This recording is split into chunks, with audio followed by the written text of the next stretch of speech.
Hi, I'm Michael Weber, Artistic Director of Chicago's Porchlight Music Theater. Opening in May 1898 at the Théâtre du Vaudeville in Paris, Zaza was a French-language play written by Pierre Berton and Charles Simon. The title character is a sex worker who becomes a music hall entertainer and the mistress of a married man.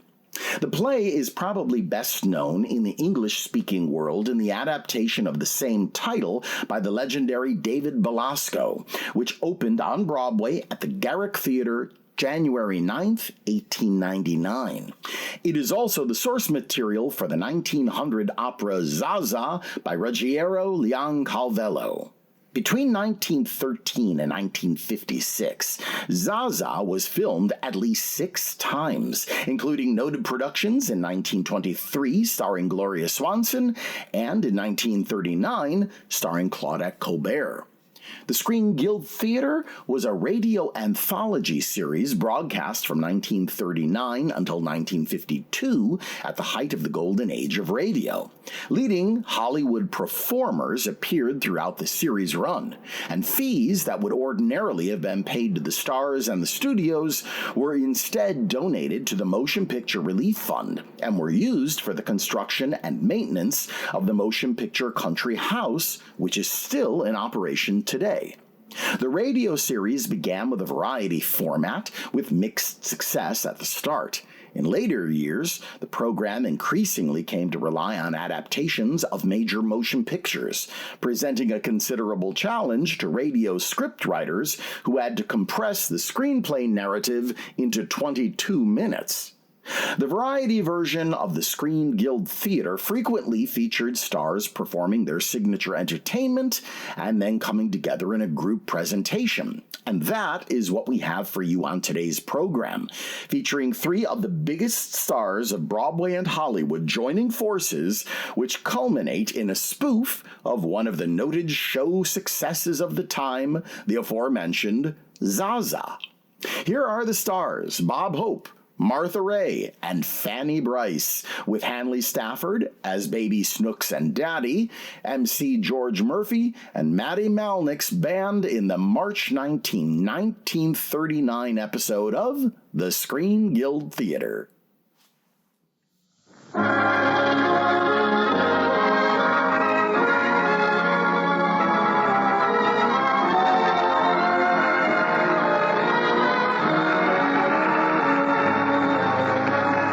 Everybody. Tonight, your neighborhood good Gulf dealer joins the Gulf Oil Companies in presenting another program in this series of reviews, musical comedies, and dramatic shows. All the varied entertainment forms of Hollywood. So welcome all of you to the Motion Picture Star's own program. Welcome to the Gulf Screen Guild Show.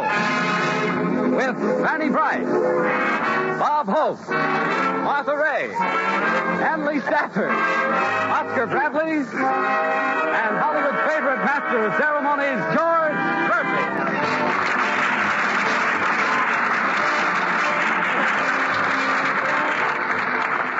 Good evening, ladies and gentlemen, and welcome to another of the Motion Picture Star's own programs, the Gulf Screen Guild Show.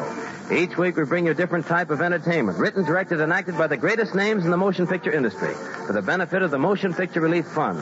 Last week it was a comedy. Next week, a drama, with Kay Francis, Leslie Howard, Irving Pitchell, Mary Nash, and Virginia Weidler. Tonight, it's a review starring Fanny Brice, Bob Hope, Martha Ray, and Hanley Stafford. Directed by David Butler and written by Phil Ratt under the musical direction of Oscar Bradley. And so now, on with the show, and our first Screen Guild star for tonight, Martha Ray.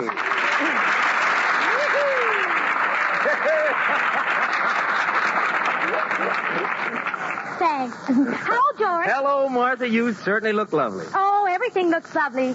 Spring. What a wonderful time of the year. You know, George, I was in the park all morning greeting the little baby flowers. Greeting the little baby flowers? Yes. I bent over and pinched the little petals and said, "Hiya, bud, hiya, bud, hiya, bud." Yes, summer will soon be with us. Well, that's to be expected, Martha. We always have mild weather after Groundhog Day. Oh, you said it. We always have, after what day? Groundhog, Martha. You know what groundhog is, don't you? Oh, sure, sausage.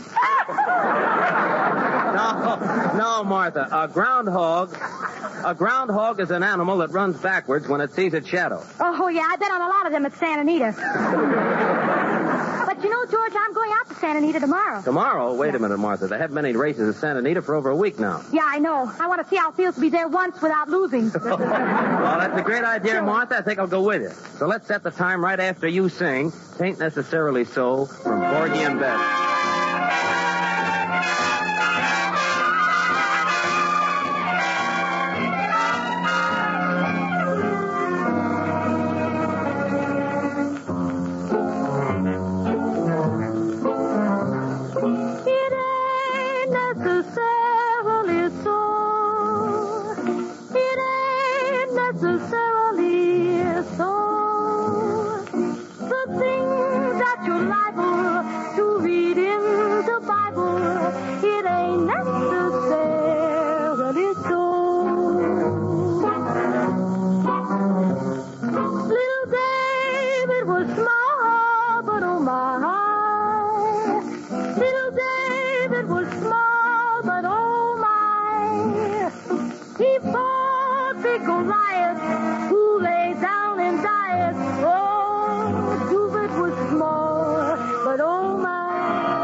Thank you, George.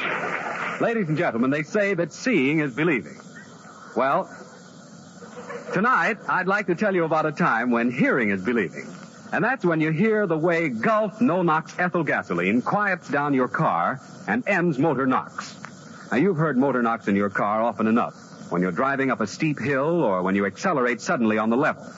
Well, just try a tank full of Gulf no-nox. Drive up the same steep hill or accelerate in the same way and listen.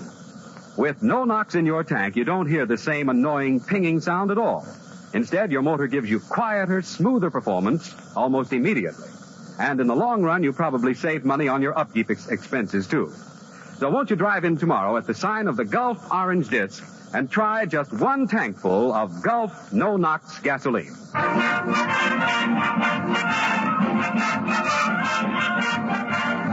And now, ladies and gentlemen, here is Fanny Bryce and her incredible characterization of that preposterous, lovable child, Baby Snooks. Tonight, ladies and gentlemen, Daddy is played by Hanley Stafford. Daddy is sick in bed, and the doctor has just finished his examination. Well, Doctor, You think I'll be all right? Oh, yes, but stay as quiet as possible and don't give that rash a chance to break out again. Yes, I'll be careful, Doctor. Oh, is it all right if I answer a few letters on the dictaphone? I don't think that'll hurt. But remember, no excitement of any kind. No. Okay, Doctor. No excitement. Well, good night. Goodbye and thanks. Now, let's see this mail. Where's that dictaphone switch? Oh, here. Hello, Daddy. Oh, Snooks. I've asked you not to disturb me this morning. I'm busy. Was the doctor here, Daddy? Yes, he's just left. Now, run along. All right. Gentlemen, yours of the 15th instant received and contents... Daddy! Are you still here? Did the doctor bring his little black bag? Yes. Have I been a good little girl, Daddy? Yes. Well, ain't you going to let me see the baby? There isn't any baby. Now, please leave me alone. I'm supposed to have absolute quiet. I want to stay here. Now, Snooks. The doctor said if I get excited, I'll break out in a rash again. Now, go away and let me get these letters off. All right, Daddy. Gentlemen, yours of the 15th instant received. Daddy! What do you want? Who are you talking to? I'm not talking to anybody. That is, I'm talking to my secretary, but she's not here. Do you feel all right, Daddy? Yes, I feel fine, and when I don't feel all right, I'll take my medicine. Now, leave me alone.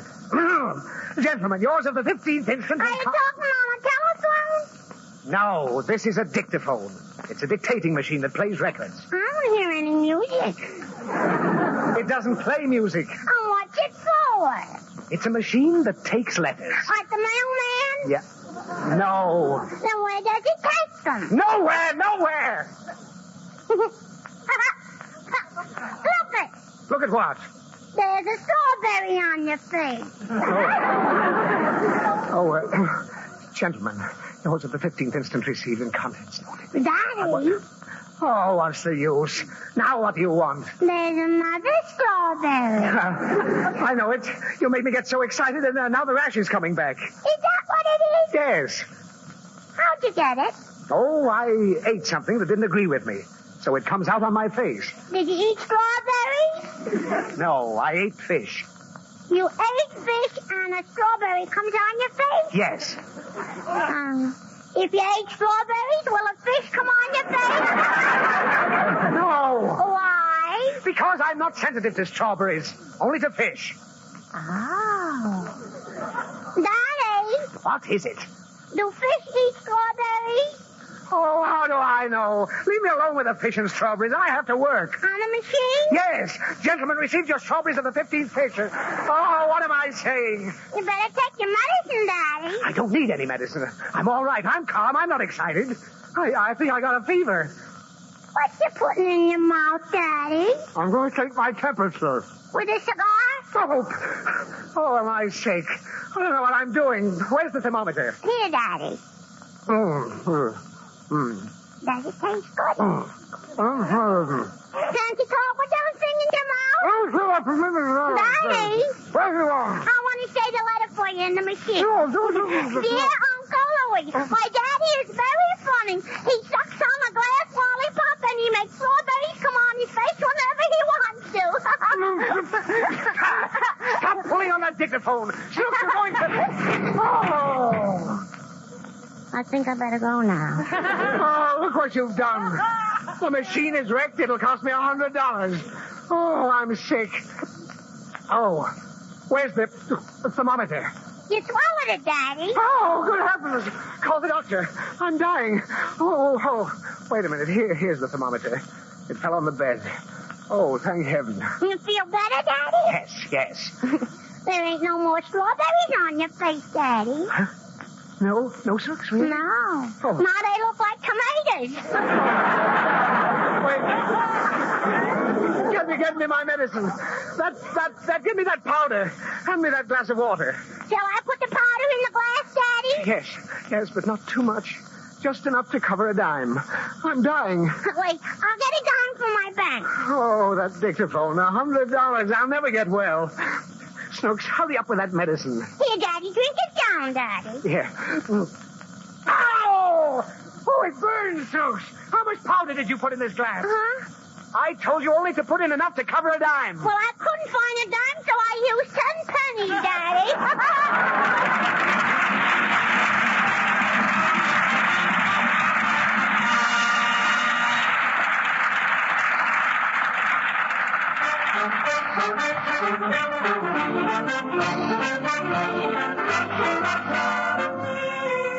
Oscar Bradley might not be tall, but he proves that he's a big man in things musical by swinging out with his own arrangement of Could Be.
Well, nice working, Lobster. That was Could Be as it should be.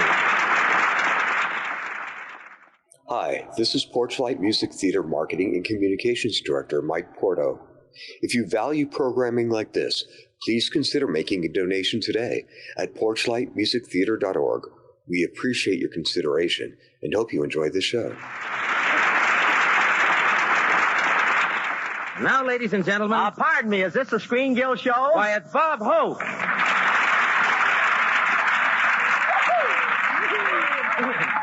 Hello, George. Hello, Bob. Say, you know, it's really been a long time since I've seen you. Times have certainly changed. I'll say times have changed. Remember, you used to dance? Yeah, and you used to tell funny jokes. Thanks, George. I like that George Murphy. He's a big hit out here in Hollywood, and he deserves it, too. He's so democratic. I'm different. I snub everyone I meet out here. I snub everybody. That's so if I ever get to be a big movie star, people won't say I've changed. I do all right in Hollywood, though. I got a lot of fan mail on my last picture. I just made one mistake. I sent it before the picture was released. But they treat me nice. They treat me nice at Paramount. The producers are so wonderful, and the directors are so wonderful, and my salary is so. I have a nice contract. My option comes up every Monday. I spend the weekend in an oxygen tent. But I can't say too much for this climate out here in California. The air is so wonderful. My grandmother arrived here one afternoon, and the next day she came in fifth at Santa Anita. Yes, she would have done better, but she dropped her cane. And my relatives like my work in pictures so much, they all came out here in person to congratulate me. In fact, I have so many relatives at my house now, I had to build bleachers in the guest room. But one thing about Hollywood, I like the way the men dress. They're so casual. It's the only town in the country where you can wear a turtleneck sweater with a tuxedo. And in order to be in style, your coat and trousers must be of different colors. Yesterday, I saw a brown dog with his bottom half dyed green. But I want to tell you, when you come to Hollywood, the only way to see everything is to take one of those buses. Last week, I took one of those sightseeing tours of the movie stars' homes, and I found out I'd been living in the wrong house for 2 years. I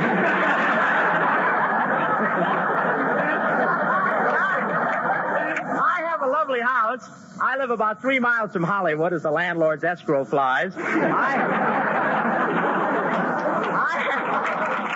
that's all right. I have a nice little place on the side of a hill.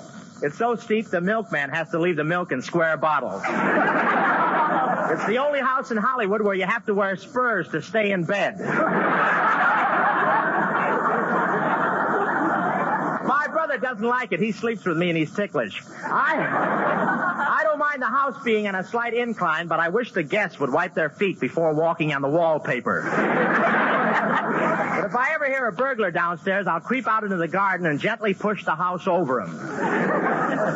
Egg. The place is... I thought that would be a scream. But anyway, I want to tell you, my house is very easy to find. You go up a long hill and you see a beautiful house nestling in there in among the flowers and the trees.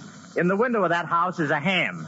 That's not my house. I live in a tent in the back. Drop it anytime, folks. Thank you. Right.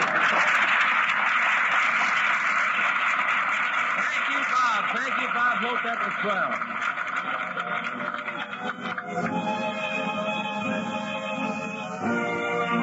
And now, ladies and gentlemen, one of the greatest love songs that ever came from the pen of George and Ira Gershwin becomes a Screen Guild highlight as Miss Martha Ray sings Dave Rose's arrangement of The Man I Love.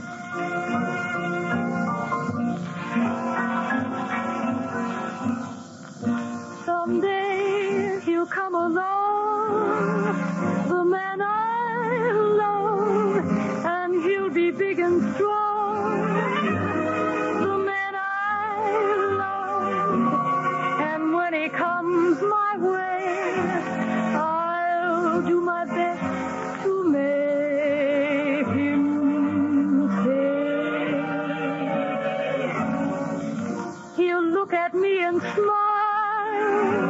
I'll understand, and in a little while he'll take my hand, and though it seems absurd, I know we both won't stay.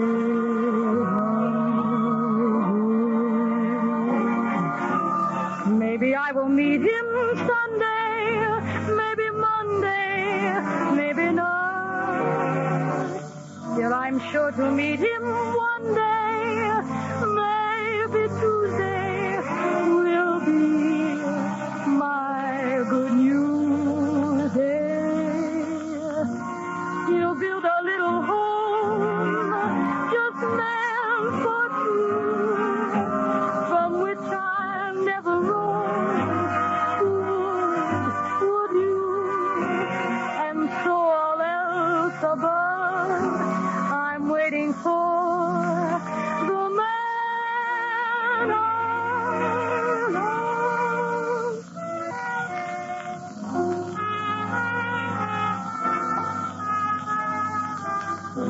Someday he'll come along, the man I love, and he'll be big and strong. And when he comes my way, I'll do my best to make him stay. Maybe I will meet him Sunday, maybe Monday, maybe not. Still, I'm sure to meet him one day.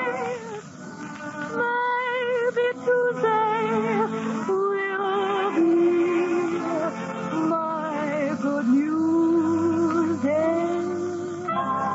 He'll build a little home just meant for two, from which I'll never roam. Would you? And so all else above, I'm waiting for the man I love. I'm waiting for the man I love.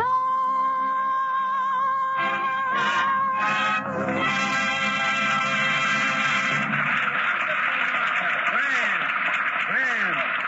Thank you very much, Martha. Now, ladies and gentlemen, in just a minute, Fanny Bryce, Bob Hope, and Martha Ray will give you their version of a gay 90s melodrama, Fifi, the Flame of Paris. But now let's hear a few words from John Conte. With spring officially only one day away, we'd like to extend a sincere invitation to all of you to let your neighborhood Good Gulf dealer help you get ready for the new season. Now, of course, he can't come into your house and help with the cleaning, but he can help with the family car. For instance, now that we're having more warm days, it's wise to have him check the water in your radiator and in your storage battery. And as a kind of a spring tonic, you better have him fill your tank with that famous Gulf no-nox ethyl gasoline that we mentioned earlier this evening. Then you know that your car will give you top performance. Yes, for extra quality in both products and service, stop at your independent neighborhood Good Gulf dealer. He takes a real personal responsibility for giving your car the best possible care. That's why it pays to make the Good Gulf dealer your dealer.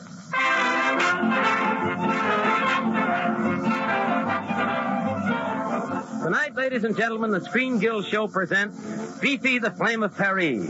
Fanny Bryce plays Fifi, Martha Ray plays Charmaine, Bob Hope plays Henry Toulouse, and I will play the part of Jack Potts. And I hope no one hits me. The scene is Paris, the spring of 1894. Fifi, the idol of Paris, is singing softly as Charmaine, her maid, dresses her luxuriant hair. I'm only a boy in a guilty cage.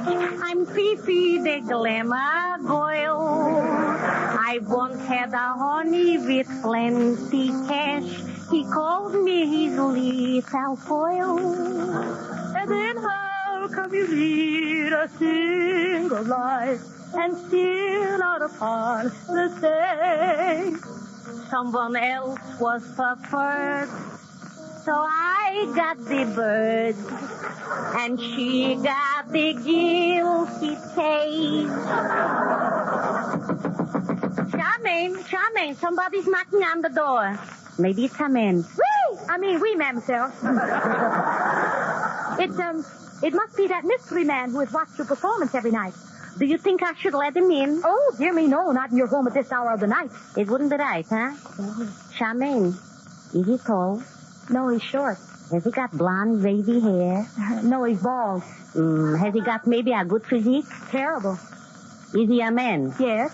Send him in. Viva la France! Wait, I'll let him in myself. You go into the other room. All right. I'll comb your beautiful hair while I'm in there. Come in. Oh, I beg your pardon. I must have knocked on the wrong door. I thought this was Schultz's butcher shop. It's a very natural mistake.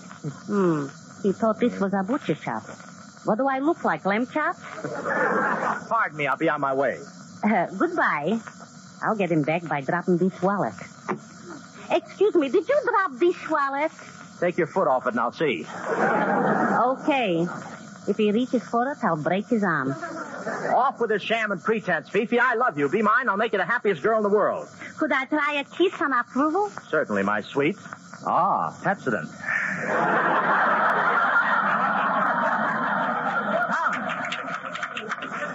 Come, my pet flea. Come, my pet flea with me. Yes. I'll tell my maid to pack my things. Oh, Charmaine. Yes, mademoiselle, I'm coming. You! Henry Toulouse. Curses my fiancée, Charmaine Dreep. How did you get off the fly paper? How dare you? How dare you talk to me like that? Oh, 23 skidoo, and I do mean skid. Tut, what's your language? I am alone and helpless. Why? Why do you insult me? Because you're alone and helpless. Oh, you wouldn't do this. You couldn't do this. You wouldn't do this if my sweetheart Jack was here. Jack! Where is that guy? I'll hit him right in the head. Here I am, Jack Potts to the rescue. Thanks, fellows, thanks. That's enough just in the nick of time. Unhand her, Henry, you villain. Stand up and fight, and come and get it. Ah, double feature. I'm not afraid of you, Jack. You can't bluff me. You are bluffing, aren't you? No, I'm not. Put up your hand. Stop it. Don't move. I got a gun. Say, she has got a gun. Quick, Charmaine, do something. Okay, I'm holding Henry. Henry? Well, why don't you hold Fifi? Because it's more fun holding Henry. Say, as a matter of fact, you two look pretty good together. Tell you what I'll do. I'll take Fifi. Oh, no, you don't. She's mine. I said I'll take her. Over my dead body. Well, let's not fight about this. Let's let the cards decide. Okay, the cards. One game of pinochle. We'll play for Fifi's love. And on the side, 10 cents a 100. I refuse to let you play pinochle for my love. Let's play bridge. We can all make some money. All right, I'll be Fifi's partner. Will you two hold your ears for a minute? I want to set the signals with my partner. All right, but no cheating now. Now listen, Fifi. Very simple. If I talk about my heart, you bid hearts. Uh-huh. If I admire your ring, you bid diamonds. Uh-huh. If I say I was digging in the garden, you bid spades. Uh-huh. And if I mention the Elks, you bid clubs. Got it? Uh-huh. Caffeine. Come on, partner. The cards are all dealt. Both of the men in my life are in love with another woman. This is a fate worse than death. One club. I pass. One heart. What do you bid, Fifi? Let me see.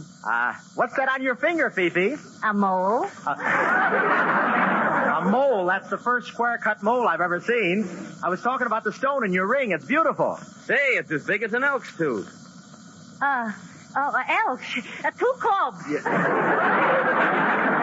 Fifi, move your head over here so I can get my lips close to your ear. You want to whisper something? No, I want to use it for a bean shooter. Remember the ring? Not clubs, diamonds. Just a minute, two louse.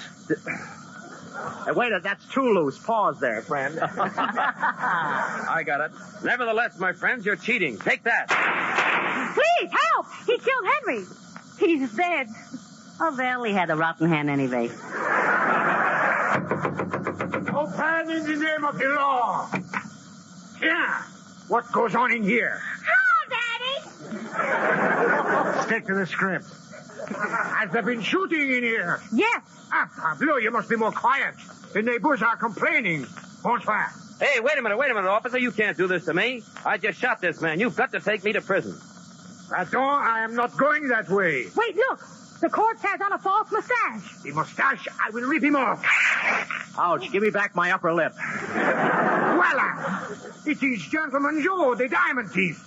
There is a reward for him. What, he gets a reward for being a diamond thief? The reward is yours, Charmaine, for discovering him. 50,000 francs. Yeah, man. Viva la Francs. Charmaine, darling, all of a sudden I realize that it is you that I love. Come, let me put my arms around you and the money.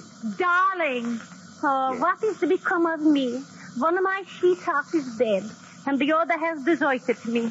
Oh, cruel fate. There's only one thing left for me now. Oh, gendarme. Oui, mademoiselle? What are you doing tonight, Kitty?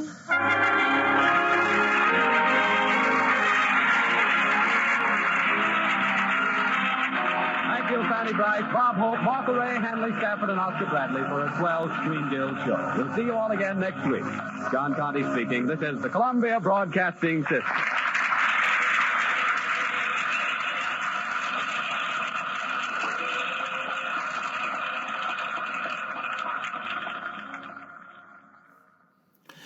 Bob Hope conquered the radio medium at nearly the same time he found success in motion pictures.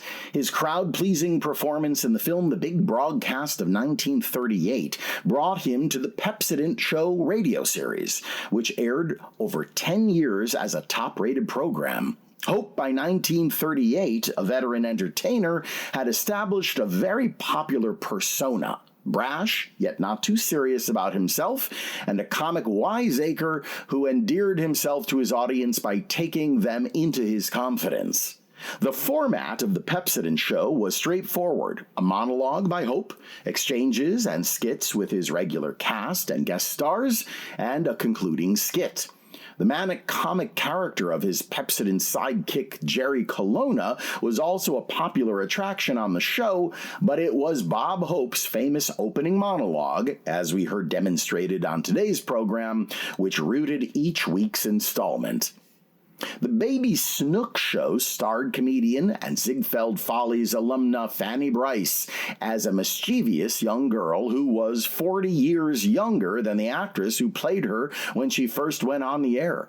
The radio series began on CBS September 17, 1944, airing on Sunday evenings at 6:30 as Post-Toasties Time for sponsor General Foods. The title soon changed to The Baby Snook Show, and the series was sometimes called Baby Snooks and Daddy. Bryce and Hanley Stafford brought Baby Snooks and Daddy to television only once, an appearance on the June 12, 1950 edition of CBS TV's Popsicle Parade of Stars.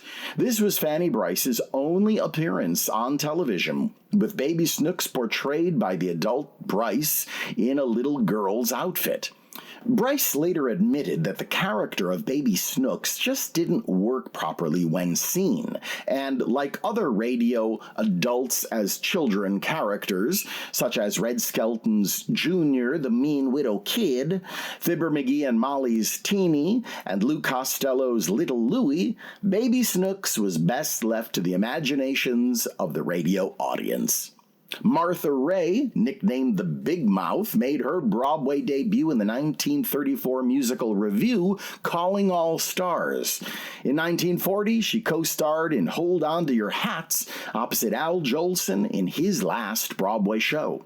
In 1967, she joined the historic ranks of leading ladies in the original run of Hello, Dolly, and her last Broadway appearance was in 1972, replacing the great Patsy Kelly in the hit revival of No No Nanette. She was honored in 1969 at the Academy Awards as the Jean Hersholt Humanitarian Award recipient for her volunteer efforts and services to the American Armed Forces over the years. Theaters across the country need your support now, more than ever. We hope you'll consider a donation to Porchlight Music Theater today. Just go to porchlightmusictheater.org. Until next time on Classic Musicals from the Golden Age of Radio, I'm Michael Weber.